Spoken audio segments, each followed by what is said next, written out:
would ask a lot of the eyewitnesses, you know, could it have been a sandhill crane, for example, because they're quite big, you know, they can look very human-like, very big wingspan, but they all said there is no way a sandhill crane could keep up with a vehicle travelling at 110 miles per hour. Well, I agree with the witnesses there, that it wasn't a sandhill crane, that it was probably a Thunderbird or a giant owl. Are Thunderbirds real flesh and blood creatures, or are they more spirits or thought forms like Tolkien's?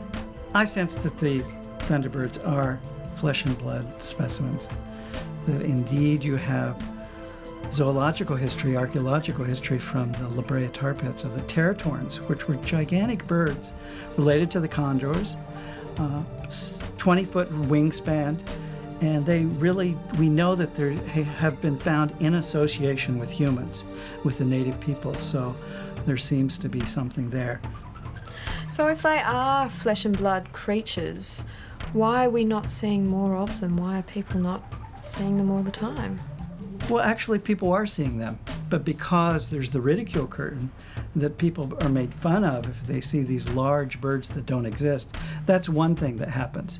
The other thing that often happens is that they're so rare that we know that from their flight patterns, they're being seen in April flying north, and they're seeing in the fall, during November, different periods like that, flying south. So they seem to hide themselves in wilderness areas at the top of some formidable peaks and mountains, and so they just aren't around that much. Are there any similarities between Mothman and the other winged creatures in the US compared to the Birdman of Mexico? Well, I think that there's always a general similarity in terms of them being much more related to birds than anything else. But because a lot of the researchers that are involved in these investigations are not cryptozoologists, but maybe members of the UFO community or the occult community, that line of investigation then gives the evidence a certain slanting, which is kind of confusing to people that are trying to get to the bare bones. Is there a bird here? Is it related to the animal world? Are we going to have evidence that shows us that this is more zoological or more psychological? That's sort of what I'm interested in looking at. So how would you, as a cryptozoologist, explain Mothman? Looking at it zoologically speaking, I think that there is a large bird that is up and down the East Coast. Point Pleasant was just one of those places in 1966 that they got a visit from this creature.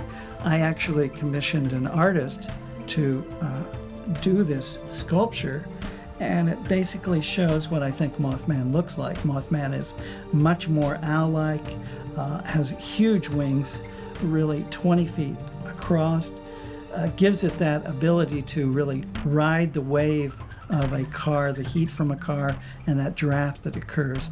And so these reports of going 100 miles an hour may have some validity to them because they seem to actually not so much be flying and flapping, but actually riding the thermals like you see the condors.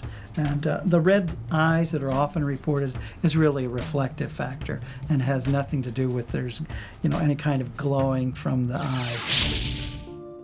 A fascinating theory. But most of the sightings describe a 7-foot monster with humanoid features. It's a phenomenon that seems to defy explanation.